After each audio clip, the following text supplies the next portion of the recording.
Hi, this is Artsy Wisdom. My name is Diane. Thanks for coming by. As I promised last time, I've been doing a lot of political videos because we were all in a little frenzy about if Biden was going to leave the race and or if he was going to make it to election or if he would win. And now that VP Harris, Kamala, is taking most likely the nomination for the Democratic Party, the energy is super ramped up, super excited. But as I promised in my last video, I was going to talk about a couple things. Mica Miller, I don't think it's Mica, I think it's Mica Miller. She unlived herself supposedly a few months ago, or maybe anyway. She was married to a pastor, and his name is JP, and he was doing an interview recently for the first time since her death, and the family is thinking he had something to do with it. So I went into her energy, not his, because I watched that interview and I have opinions about that. But I went into her energy to see what was going on with her in the end of that time for her and why she made the choice she did. I also looked into Prince Harry again. Haven't really talked about him and Meghan in many weeks, and I was hopeful. I wanted to look into their energy. There's so much Meghan Markle bashing online. I'm really not going to get into that. It's more about him and his relationship with his brother and his father and how he sees things from his perspective. I can do a little remote viewing. I get in people's energies and I look from their perspective on how they see the other person or the situation. And it really helps me get a sense of their perspective, their energy, and what they're thinking. And sometimes I find it really fascinating. Anyhow, let's get started. I don't know, you can see my hair is pretty messy. It is hot out and my back is hurting. Not that this is anything you need to worry about, but I've been stretching for days after we came back from the island because my back started to hurt. The Wheel of Fortune. All right, so right now I'm going to tell you, I wrote some notes. I'm going to share with you what I got in my meditation about Mica and her decision. But first, thank you. Thank you all for subscribing. Thank you all for my lovely comments. Thank you for questions and ideas. And those of you, I feel like I'm creating a little community, which is beyond my expectations. So that's wonderful. Thanks. And hopefully you guys find something of value here, as I say in my description. And the divine connection, because that's what I like to work with and on. All right. So Mica Miller. All right. In the past, I have done a meditation on her. And please, when I do this, I'm not minimizing anybody who has lost somebody or in this situation at all. I am just sharing with you what I get as my impressions. We're all here to love each other. That's my belief, and I value that. Okay, so Mica Miller, what I did see in my previous video was her in her hands clasped like this in a praying position. And I'm seeing her from above, like she's talking to him and she's kind of pleading with him. And I didn't understand it till today. I didn't quite get it, what was happening. What I saw was, and what she told me was, he created the environment for her to do this because he kind of pushed her into feeling depressed and pushed her into this there was no way out place. And he wanted her to go. And he saw it as an easy way out for him. But I'll just tell you what she said real quick, because I asked her point blank what she said. She said he wants to be the center of attention, and he convinced her to do this. He was psychically, spiritually, emotionally yelling at her and convincing her, manipulating her. I know she went and bought the weapon that she used. Sorry, there's a loud noise outside. I'm sorry. My husband's using the generator or the compressor. So there's videos of her going to the pawn shop and buying a weapon that she did use. And they found her in a body of water that she had flowed down. It wasn't quite a river. It's kind of stagnant, so it didn't move. And they found her far down where she would have, committed the deed, and it didn't make sense. And there was a lot of shells where that happened, but she was down farther. Shells meaning ammunition shells or gun shells. Anyway, I see that she is pleading with him again. She is in an altered state. I don't think he mentioned something in that interview about her not taking the medicine. And if she stayed with him, he could have convinced her to take the medicine, and it was her family. It's the same kind of thing as cult members say as well. I'm the only answer for you. You have to pick me because I can save your life. Everybody else doesn't know anything. And that's the feeling I got when he was in that interview. But she is in an altered state. He convinces her that this is her way out. And because she is so troubled and she can't get past a lot of these feelings and move through them, and he's not supporting her, he's agitating her and irritating her, he sort of accelerated it. And the weird thing is, this is weird, is that I'm her, because I can get in. So I'm looking at her perspective. I'm on the bank of this body of water. And over to my left is like a flat, it's like a paddle board, but it's flat piece of, like a raft, but it's white-ish. It's not big, it's small, like a paddle board, but it's flat and white. I don't know, it's symbolic, but I realized he somehow, that's what I'm getting, he somehow entered the area and left the area on the water, not on land where his footprints would be seen. I think what happened is after she did that, he either was around or he confirmed that it had happened. He came there and checked and looked.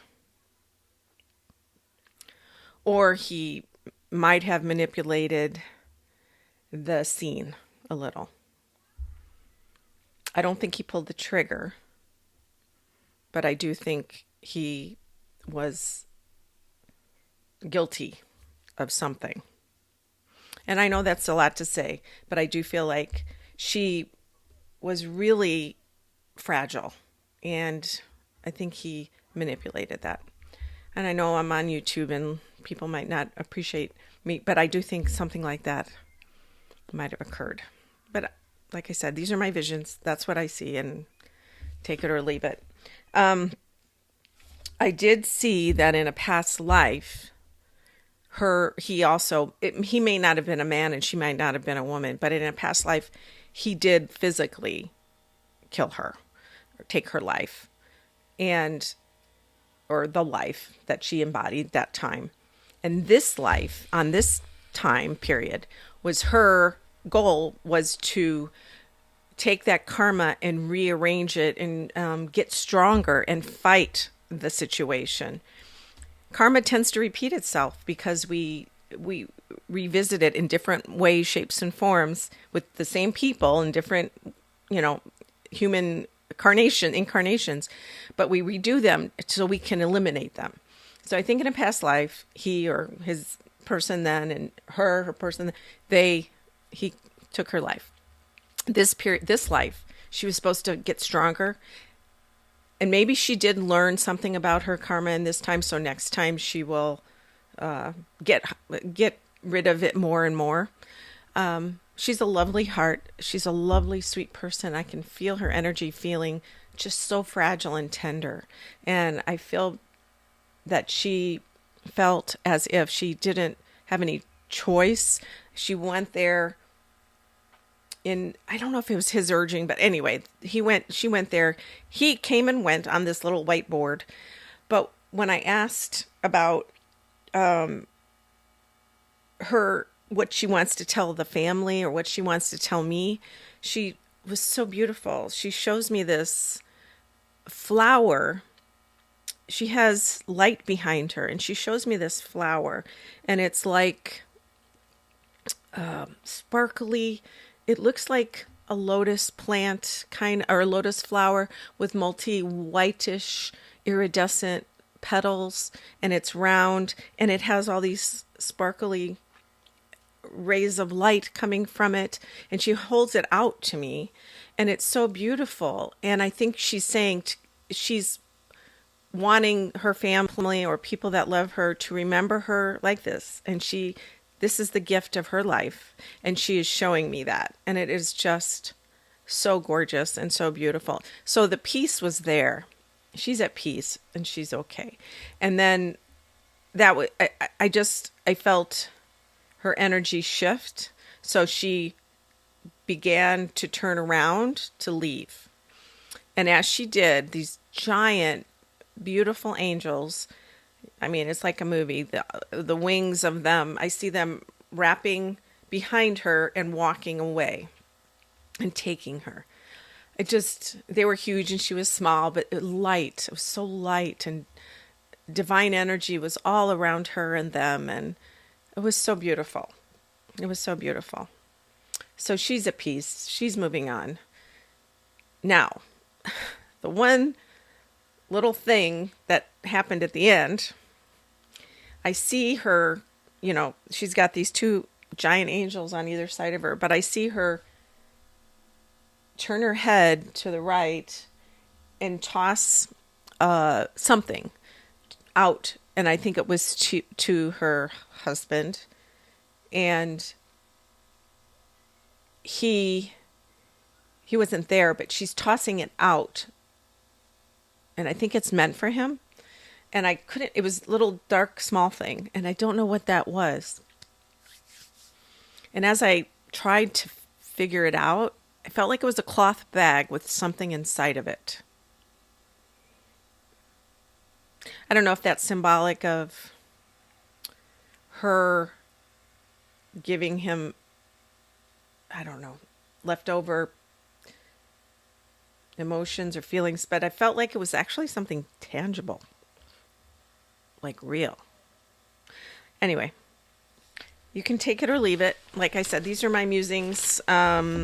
It's a difficult subject, and it's a difficult situation, very difficult. Wheel of Fortune, I pulled originally, but I don't know if that's really for her. Mica. Knight of Swords. Yes, she's moving on. I see her very quickly going on to the heavenly realms, where we all go, regardless of what we do. And Six of Swords, going from rough waters to calm, to peace. Lovely. And Three of Wands. And she has people meeting her there. She has lots of family that are already there that have gathered her up. And I mean, this has been a while, but time, in the universe and infinity, it's like that, Anyway, the angels are around her, and she's in a beautiful space, and she's in a heavenly realms, and what she was supposed to learn on here, she did learn partially, or she did learn a lot, but she was gaining strength to be stronger, so she can meet the goal of eliminating that karma. And they had that contract going into this life.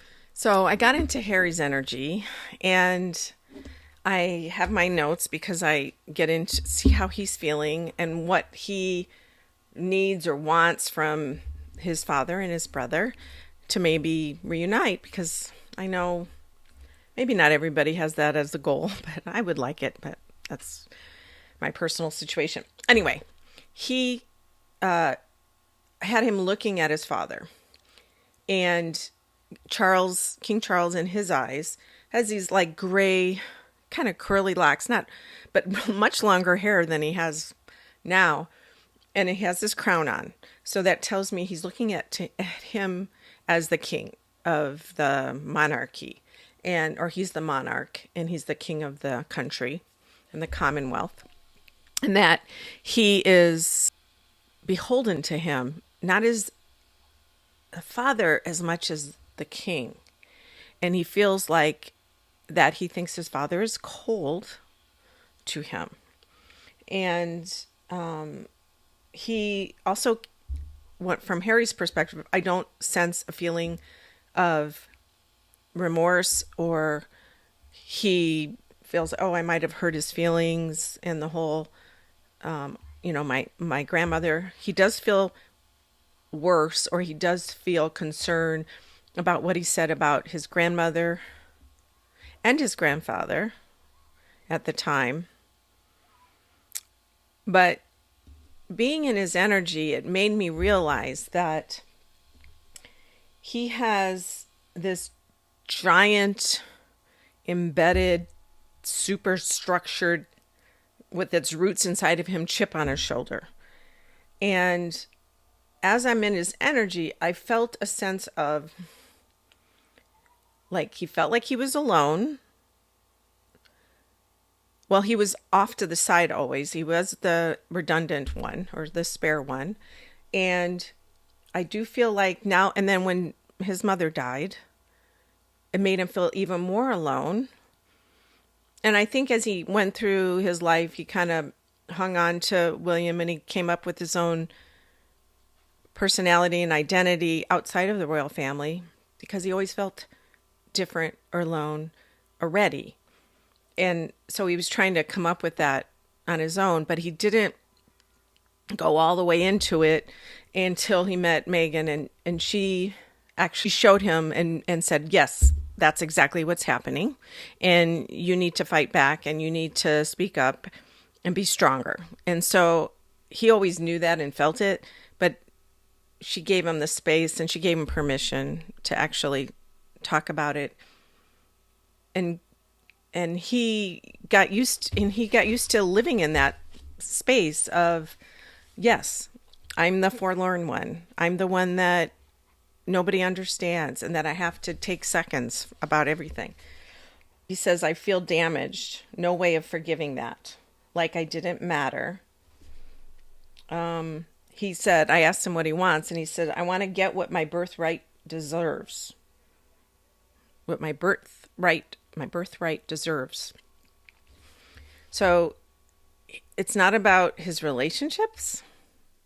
It's more about his situation as a prince, what he deserves in that situation. It feels like a spoiled child, He's like a combination of having everything he needs or wants, and then on top of it, feeling alone. It's like the poor little rich boy. It's like that feeling. Anyway, so when he and Meghan left, they got married. I think he felt that he could recalibrate, kind of like reset, because it was so difficult there and so racist and all the things that he claimed it was. And she was mistreated, and it was possible that he could lose her as well because of the media. And so he wanted to leave and basically recalibrate his relationship with the family to show that he's strong, and almost like make him feel worth it, and so make him equal to his brother in a way, and it was really unusual. I don't know his logic. It didn't feel logical to me. Oh yeah, so Meghan showed him how right he was, and he was leftover. He was like the leftover child. I can't read my writing. The reason he left was done. The giant chip, and it feels like it's pretty permanent. I'm always full of hope, but I feel like it's entrenched. It's part of him. It's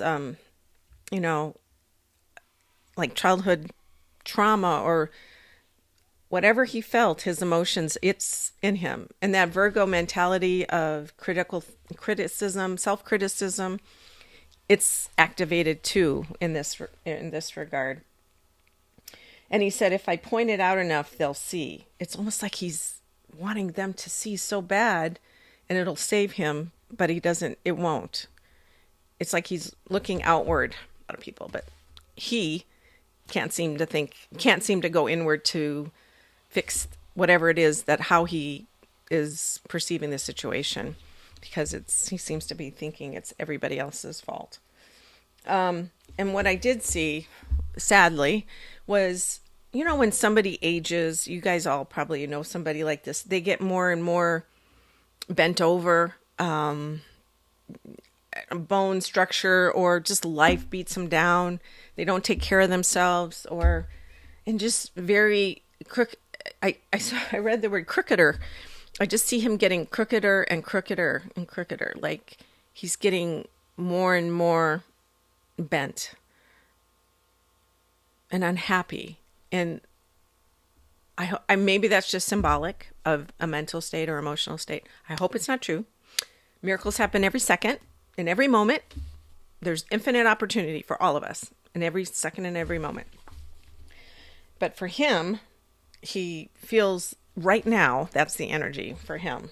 I do think that eventually they're going to make a contract or an agreement for him to go back and retrieve something involved with his birthright, or I think the relationship with William and Kate is more important to him than his father.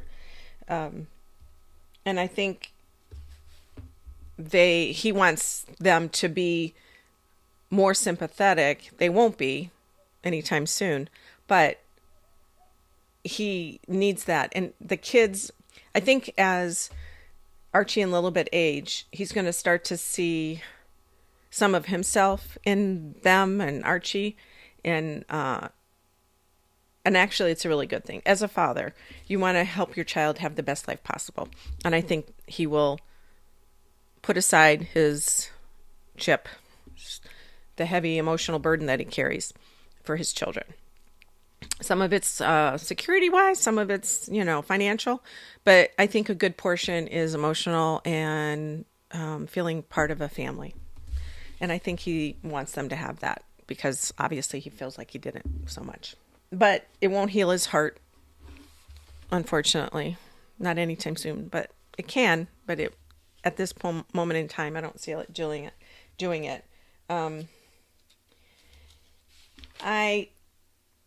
I think he's confused about Meghan. I feel as if he's using her. I think he's all intertwined. There's a lot of codependent vibes that I'm getting between them, and he's looking to her to answer a lot of questions, his decisions on what he should do. And she does, because she likes to control. So I don't know what's going to happen with the kids, honestly, because at first I saw Diana all around Lilibet, and I felt like she's protecting her. Now I feel less like that, and I feel as if Meghan's influence on Lilibet is confusing her a little bit. I don't even know if a kid can be confused, because whatever you experience as your childhood, that's what your experience is of your childhood. But eventually they're going to go see their cousins. They're going to see their family. And from Charles' perspective, he loves his son. He really does. But he has the inability to show it.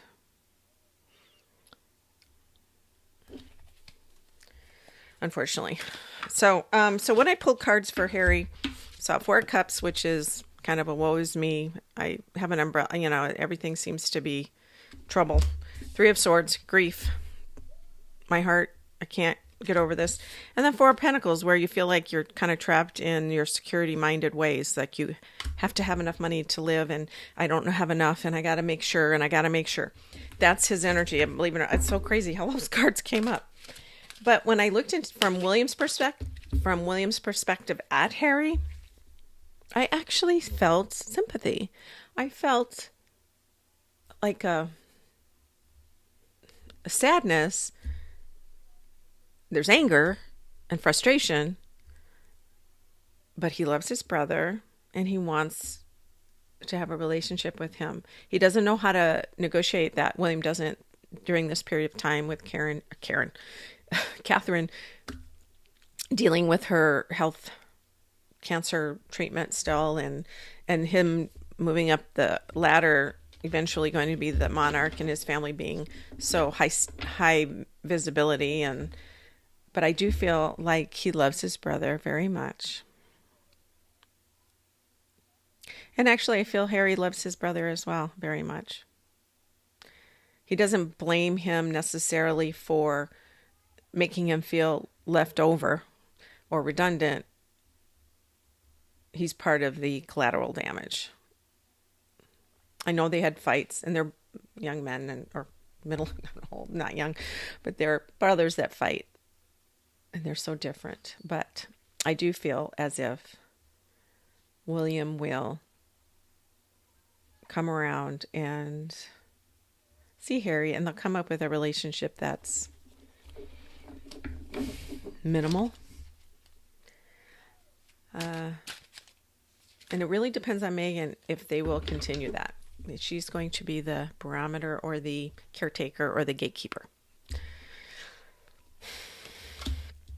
Two of Wands. Oh, so I see them looking at this, partners looking at the sun, going, okay, or the moon, where are you?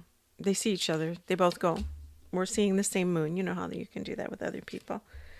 And look at Seven of Wands. It's just difficult. You're kind of trapped in this environment or this time. There's just a lot going on. And Pluto will be moving into Aquarius, and I think that's going to give everybody a sense of release. And as it is right now, with the politics as they are, and things feeling more energized. Page of Pentacles, news, messages of caring, talking about real, tangible stuff. But yeah, I think it's going to work out eventually. Harry and William. It's good.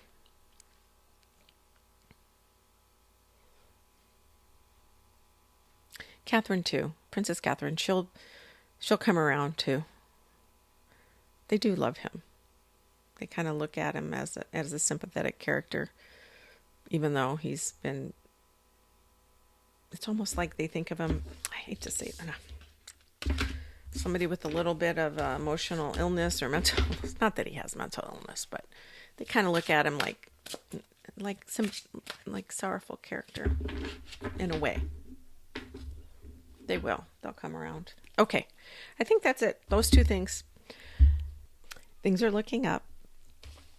And let's hope that there is some rain here.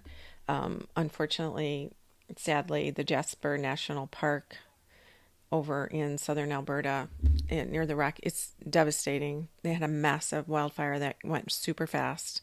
Luckily, they evacuated early, but the whole old historic buildings, we don't know exactly how many are been burnt down, but it looks like the town is devastated. It's just, they couldn't stop it. It was just too fast, the winds and the weather. So hopefully they get rain today, but it's so very sad. Wildfires. All right. On that happy note, you guys take care.